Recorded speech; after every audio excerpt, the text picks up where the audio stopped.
Hello guys, welcome to the official YouTube channel Champaran topper academy. Champaran की इस topper family में आप सभी का स्वागत है। इस वीडियो लेक्चर में हम लोग पढ़ेंगे क्लास 10th के हिस्ट्री के फर्स्ट चैप्टर यूरोप में राष्ट्रवाद के उदय के जितने भी आपके बोर्ड एग्जाम में 2 मार्क्स जो है सब्जेक्टिव क्वेश्चन पूछे जाते हैं या 2011 से लेकर 2022 तक जो है प्रीवियस ईयर्स में जो है सब्जेक्टिव क्वेश्चन पूछे गए हैं, उसको हम लोग इस वीडियो लेक्चर में कंप्लीट करेंगे।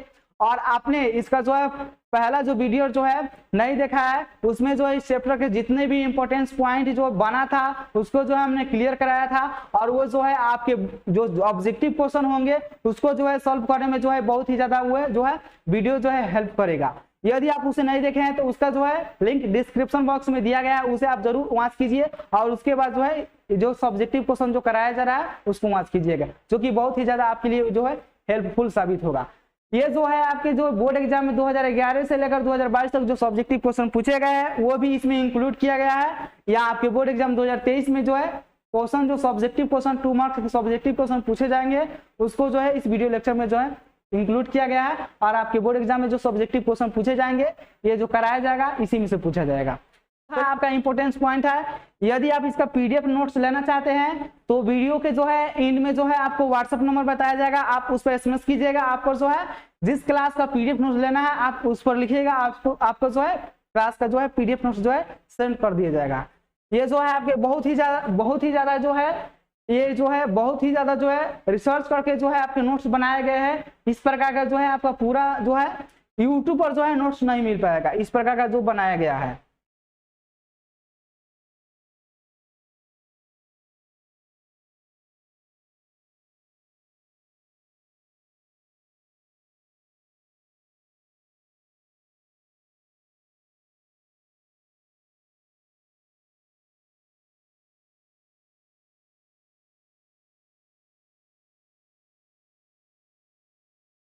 यहाँ पे जो है सब्जेक्टिव क्वेश्चन जो है हम लोग जो है पढ़ना उसको जो है स्टार्ट कर रहे हैं। यहाँ पे जो आपका फर्स्ट क्वेश्चन है कि राष्ट्रवाद क्या है। आपके बोर्ड एग्जाम में ये तो क्वेश्चन जो है अभी तक नहीं पूछा गया है, लेकिन ये जो है बहुत ही ज्यादा इंपॉर्टेंट क्वेश्चन है और इसे जो है आपको याद करना ही पड़ेगा या लिखकर प्रैक्टिस कीजिएगा। इसका जो आंसर होगा राष्ट्रवाद जो है ऐसी भावना है जो किसी विशेष भौगोलिक, सांस्कृतिक अथवा सामाजिक क्षेत्र में रहने वाले लोगों में जो होती है एकता लाती है, राष्ट्रवाद कहलाती है। राष्ट्रवाद का जो है उदय है जो है यूरोप में जो है पुनर्जागरण के काल से ही हो चुका था।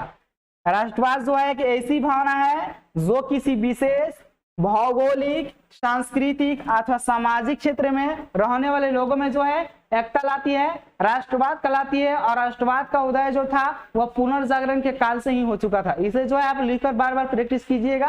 ये जो है सोशल साइंस के जो सब्जेक्टिव क्वेश्चन जो है याद नहीं किया जाता है, बार बार लिखकर प्रैक्टिस किया जाता है, जो कि आपके बोर्ड एग्जाम में जो आएगा उसे केवल लिख देना होता है, सुनाना तो नहीं रहता है। तो आप इसे जो है बार बार लिखकर प्रैक्टिस कीजिए, क्योंकि आपके बोर्ड एग्जाम में जो है क्वेश्चन जो है पूछा नहीं जाएगा बल्कि आपको लिखना पड़ता है। इसे जो आप बार बार लिखिएगा, प्रैक्टिस कीजिएगा, ये हो जाएगा कंप्लीट।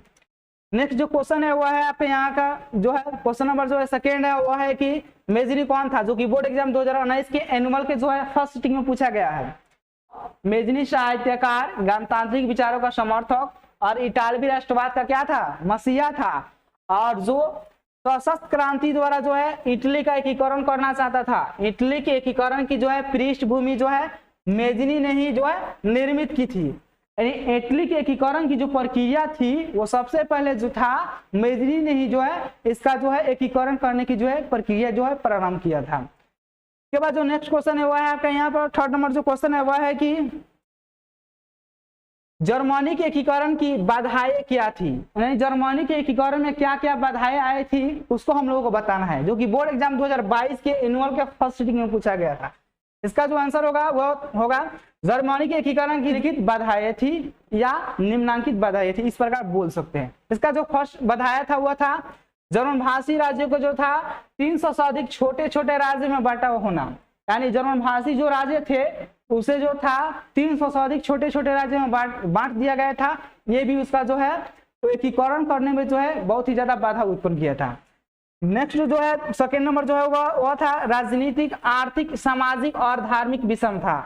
तीसरा जो है वह है लोगों में भावनात्मक एकता का अभाव। आपके बोर्ड एग्जाम में यदि क्वेश्चन पूछा जाता है तो आप जो है इसे जो है ये जो है अंक ना देकर इसे जो है आप रोमन संख्या में जरूर इस प्रकार लिखिएगा। क्योंकि जो है नंबर देकर लिखिएगा तो उतना बेटर नहीं हो पाएगा, यदि आप इसे रोमन में लिखिएगा तो जो है बहुत ही ज्यादा बेटर होगा। ये जो था जर्मनी की गैरंटी की बधाइयाँ थी। नेक्स्ट जो क्वेश्चन है वह है आपका यहाँ पर क्वेश्चन नंबर जो है 4 है, वह है कि मेटरनिक युग क्या है। तो ऑस्ट्रिया के घोर प्रतिक्रियावादी चांसलर मेटरनिक के प्रभुत्व काल को जो है मेटरनिक युग कहा जाता है। ऑस्ट्रिया के घोर प्रतिक्रियावादी कौन था? मेटरनिक था, और इसके प्रभुत्व काल को जो है मेटरनिक युग कहा जाता है। और मेटरनिक युग जो था आपका 1815 से लेकर 1848 ईस्वी तक क्या था? कायम रहा, यानी चला। ये तो मेटरनिक युग जो था आपका 1815 से लेकर 1848 तक कायम रहा, और इस युग में जो था यथा स्थितिवाद की प्रधानता थी।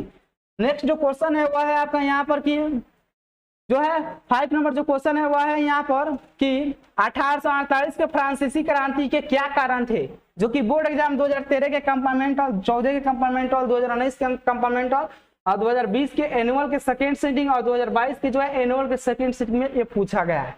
इसका जो आंसर होगा ये भी आप लिख सकते हैं कि 1848 के फ्रांसीसी क्रांति के निम्नांकित कारण थे। इसे जो है आंसर राइटिंग में जो है बहुत ही ज्यादा सुंदरता आती है, और आपके बोर्ड एग्जाम के जो कॉपी चेक करने वाले व्यक्ति रहते हैं वो जो है इसको देखकर प्रभावित होते हैं और अच्छे मार्क्स देते हैं।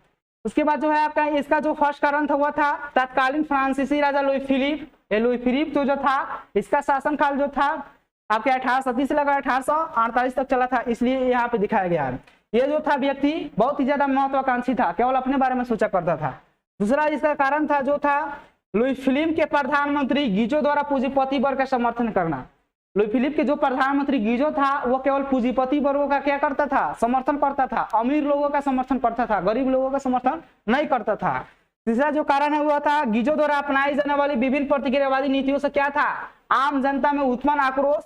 और चौथा जो था कारण हुआ था गीजो द्वारा आर्थिक सुधार करने से इनकार कर देना। ये जो था आर्थिक सुधार था, इकोनॉमिक जो आपका जो था आर्थिक यानी पैसे रुपये की जो मामला था उसको सुधार करने से क्या कर दिया? ये इनकार कर दिया। उसके बाद जो पांचवा जो कारण था वह है फ्रांस में निरंतर बढ़ती जा रही गरीबी और बेरोजगारी। आपके बोर्ड एग्जाम में क्वेश्चन पूछा जाएगा तो आप इसे जो है रोमन संख्या में केवल लिखिएगा, रोमन संख्या में जो है कारण बताइएगा। ये जो है बहुत ही ज्यादा आपके लिए जो है बेटर होगा। इसे जो है आप रोमन संख्या में दिखाइएगा तो और बेटर होगा। ये अंक में नहीं दिखाइएगा, अंक में जो है आपको नहीं दिखाना है, रोमन संख्या में दिखाना। नेक्स्ट जो क्वेश्चन है वह है आपका यहाँ पर क्वेश्चन नंबर जो है 6 है, और वह है कि इटली और जर्मनी के एकीकरण में जो है ऑस्ट्रिया की भूमिका क्या थी? इटली और जर्मनी के एकीकरण में जो था ऑस्ट्रिया की क्या भूमिका थी, जो कि बोर्ड एग्जाम 2013, 2015 के कंपार्टमेंटल और 2020 के एनुअल के जो है फर्स्ट सेशन में पूछा गया है। इसका जो आंसर होगा वह होगा कि इटली और जर्मनी के एकीकरण में ऑस्ट्रिया की जो थी निम्नांकित भूमिका थी। फर्स्ट जो था इसका जो भूमिका था वह था नेपोलियन द्वारा इटालवी तथा जर्मन भाषी क्षेत्र में फैलाई गई राष्ट्रवादी भावनाओं को ऑस्ट्रिया द्वारा क्या किया गया? दबाने का प्रयास किया गया। फलतः जो राष्ट्रवादी भावनाएं थी वो और मजबूत हो गई। नेक्स्ट जो था वह था ऑस्ट्रिया द्वारा किए जा रहे आर्थिक शोषण से इन क्षेत्र की क्या थी? जनता जो थी नाराज थी, खुश नहीं थी। उसे जो है जिससे कि वह क्या हुई? एकीकरण के लिए प्रेरित हुए, और अंततः इस देश का जो था इस देशों का क्या हुआ? एकीकरण जो है संभव हो पाया। नेक्स्ट जो क्वेश्चन है वह है आपके यहाँ पर क्वेश्चन नंबर जो 7 है वह है कि यूरोप में राष्ट्रवाद को फैलाने में नेपोलियन बोनापार्ट किस तरह सहायक हुआ? या फिर बोर्ड एग्जाम में ये क्वेश्चन जो है इस प्रकार भी पूछा जाता है कि यूरोप में राष्ट्रवाद के प्रसार में नेपोलियन बोनापार्ट के योगदानों की विवेचना करें। यानी यूरोप के राष्ट्रवाद के प्रसार में जो है इनका क्या योगदान रहा, जो कि बोर्ड एग्जाम 2021 के एनुअल में पूछा गया है। यह बोर्ड मॉडल क्वेश्चन है, इसको जो है बहुत ही ज्यादा ध्यान दीजिएगा। यूरोप में राष्ट्रवाद को फैलाने में जो था नेपोलियन बोनापार्ट जो है निम्नांकित तरह से सहायक हुआ। फर्स्ट जो था इसका जो सहायक होने की प्रक्रिया जो था वह था नेपोलियन ने अपने द्वारा शासी क्षेत्र में क्या किया? समान प्रशासनिक व्यवस्था लागू की, सभी लोगों के लिए समान प्रशासनिक व्यवस्था लागू की, जिससे लोगों में क्या हुआ? भावनात्मक एकता आई और राष्ट्रवाद का उदय हुआ। राष्ट्रवाद और तेजी से फैलने लगा। नेक्स्ट जो है वह है आपके यहाँ पर इसी में का जो है दूसरा जो था वह है कि नेपोलियन ने अपने द्वारा शासी क्षेत्र में जो है समानता और बंधुत्व की क्या की? भावना फैलाई, जिससे लोगों में क्या हुआ? देश प्रेम की भावना जगी। देश प्रेम की भावना जब जगेगी तो राष्ट्रवाद का प्रसार होगा, जिससे कि राष्ट्रवाद को प्रोत्साहन मिला, यह प्रसार हुआ। नेक्स्ट जो क्वेश्चन है वह है आपका क्वेश्चन नंबर जो 8 नंबर है, और वह जो है बहुत ही ज्यादा इंपॉर्टेंट है। आपके बोर्ड एग्जाम में जो है बहुत ही ज्यादा ये जो है क्वेश्चन पूछे गए हैं और बोर्ड एग्जाम में पूछे जाएंगे। इसी प्रकार का क्वेश्चन जो है सब्जेक्टिव में पूछा जाता है, डायरेक्ट पूछा जाता है, ये जो नहीं है इधर घुमा पूरा कर नहीं, डायरेक्ट उठाकर पूछा जाता है। तो आपके जो 1 नंबर क्वेश्चन है वो है कि गैरिबाल्डी के कार्यों की चर्चा करें, यानी गैरिबाल्डी के जो कार्य थे उसके बारे में हम लोगों को बताना है, जो कि बोर्ड एग्जाम 2014 के एनुअल और 16 के एनुअल में पूछा गया है।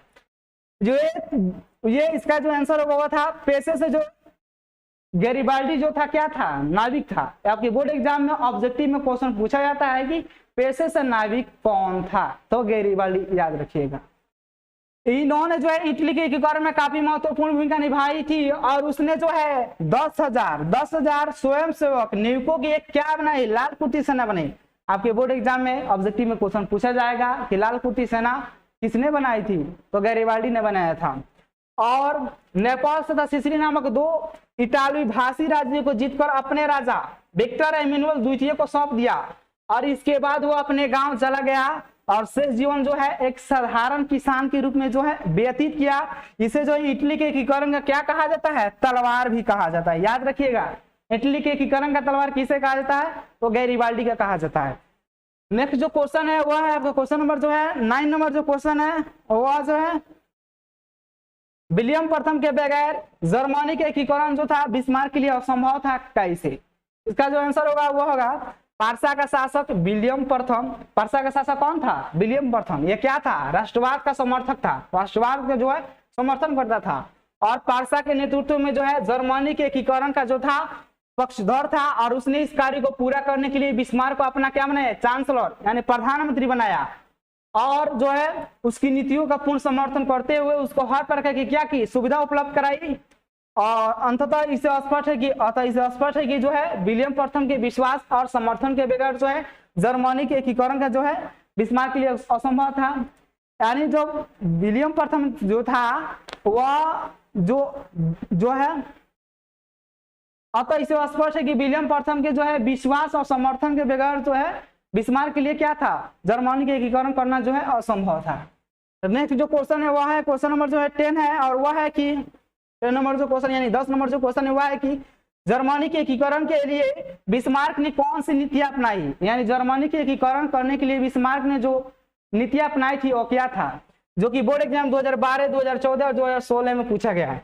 इसका जो आंसर होगा वही होगा पारसा का शासक विलियम प्रथम राष्ट्रवाद का समर्थक और पारसा के नेतृत्व में जो है जर्मनी का एकीकरण का क्या था, पक्षधर था और उसने इस कार्य को पूरा करने के लिए बिस्मार्क अपना चांसलर प्रधानमंत्री बनाया और उसकी रक्त और लौह की नीति। आपके बोर्ड एग्जाम में ऑब्जेक्टिव में क्वेश्चन पूछा जाता है कि रक्त और लौह की नीति का अवलंबन किसने किया था, तो बिस्मार्क ने किया था। ये ऑब्जेक्टिव में क्वेश्चन पूछा जाता है।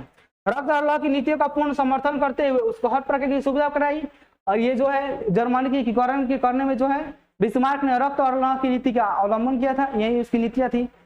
नेक्स्ट जो क्वेश्चन है वह क्वेश्चन नंबर जो है 11 है, वह है कि यहाँ पर इटली के एकीकरण में मेजनी का क्या योगदान था। इटली के एकीकरण में जो है मेजनी का क्या योगदान था, इनका जो है इसका जो आंसर होगा वो होगा कि इटली के एकीकरण में मेजनी का काफी महत्वपूर्ण योगदान था। मेजनी ने इटली के एकीकरण की जो थी वैदिक पृष्ठभूमि निर्मित की थी और उसने कार्बोनरी दल से किनका जो है संबंध था, तो मेजनी का संबंध था। ये कब बना था, 1820 में बना था, याद रखिएगा। यंग इटली की स्थापना किसने किया, मेजनी किया। कब किया, 1831 में। और यंग यूरोप की स्थापना किसने किया था, तो मेजनी ने। कब किया, 1834 में, ये भी याद रखिएगा। तथा यंग यूरोप 1834 में जो है जैसी क्रांतिकारी संस्थाओं का क्या किया, स्थापित कर इटालवी भाषी लोगों को जो है इटालवी भाषी लोगों को क्या किया, जो है एकीकरण तो क्या किया, बौद्धिक रूप से यानी बुद्धि के अनुसार सोचने का क्या किया रूप से जो है तैयार किया। और इसी से जो है इसी कारण से जो है चलकर जो है बाद में क्या हुआ, इटली का एकीकरण जो है संभव हो पाया। नेक्स्ट जो क्वेश्चन है वह है आपका क्वेश्चन नंबर जो है 12 है और वह जो है यानी 12 नंबर जो क्वेश्चन है वह है वियना कांग्रेस की 2 उपलब्धियां बताइए, जो कि 2022 में पूछा गया है सेकेंड सिटिंग में। 2022 के एनुअल के सेकेंड सिटिंग में पूछा गया है। वियना कांग्रेस की मुख्य उपलब्धियां जो थी निम्नलिखित थी। नेपोलियन द्वारा पराजित राजवंशों की पुनर्स्थापना का प्रयास किया गया। और दूसरा जो उपलब्धि था वह था कि ऑस्ट्रिया के वियना नगर में नेपोलियन को पराजित करने वाले मुख्य राष्ट्रों ब्रिटेन, रूस, परसा और ऑस्ट्रिया की प्रतिनिधियों का क्या हुआ, सम्मेलन हुआ। कब हुआ, 1815 में हुआ। इसे ही हम लोग क्या कहते हैं, वियना सम्मेलन कहते हैं। आगे बोर्ड एग्जाम में सब ऑब्जेक्टिव में क्वेश्चन पूछा जाता है कि वियना सम्मेलन का जो है, वियना सम्मेलन कब हुआ, तो 1815 में हुआ। इसे जो है आप याद रखिएगा। इस चैप्टर का जितने भी आपके बोर्ड एग्जाम में जो है 2 मार्क्स के जो है सब्जेक्टिव क्वेश्चन पूछे गए हैं, 2 मार्क्स का जो है सब्जेक्टिव क्वेश्चन पूछा गया था, वो जो है हम लोग इस वीडियो लेक्चर में जो है कंप्लीट कर लिए हैं। और नेक्स्ट वीडियो में हम लोग जो है इस चैप्टर के जितने भी लॉन्ग टाइप के सब्जेक्टिव क्वेश्चन पूछे जाएंगे वो करेंगे। यदि आप हमारे YouTube चैनल में पहली बार विजिट कर रहे हैं तो आप हमारे YouTube चैनल को सब्सक्राइब करें और अपने दोस्तों में शेयर करें और कमेंट करके जरूर बताएं कि आपको हमारे वीडियो कैसे लगते हैं। यदि आप इसका नोट्स, इस नोट्स का जो है PDF लेना चाहते हैं तो आप इस नंबर पर जो है SMS कीजिएगा, आपको जो है PDF नोट्स सेंड कर दिया जाएगा। इस नंबर पर जो है आपको क्या करना है, SMS करना है, आपको जो है तुरंत जो है PDF नोट्स जो है सेंड कर दिया जाएगा। कोई भी फीस नहीं लगता है, यानी जो है फ्री में दिया जाता है। जितने भी नोट्स आपको दिया जाएगा फ्री में दिया जाएगा। और क्लास के लिए इंफॉर्मेशन जो आपका वो मिलता है आपके चंपारण टॉपर एकेडमी के, चंपारण टॉपर एकेडमी के, चंपारण टॉपर एकेडमी के जो है टेलीग्राम चैनल से आप जुड़ सकते हैं। उस पर जो है आपको क्लास का जो है इन्फॉर्मेशन मिलता है, या आप जो है व्हाट्सएप ग्रुप में जब एड हो जाइएगा तो उसमें जो है आपको इन्फॉर्मेशन दिया जाता है कि आपकी क्लास जो है कब चलेगा या कब कराया जाएगा। ये जो है आपको नोटिफिकेशन जो उसमें बताया जाता है। तब तक ये मिलते हैं नेक्स्ट वीडियो में, तब तक ये जय हिंद।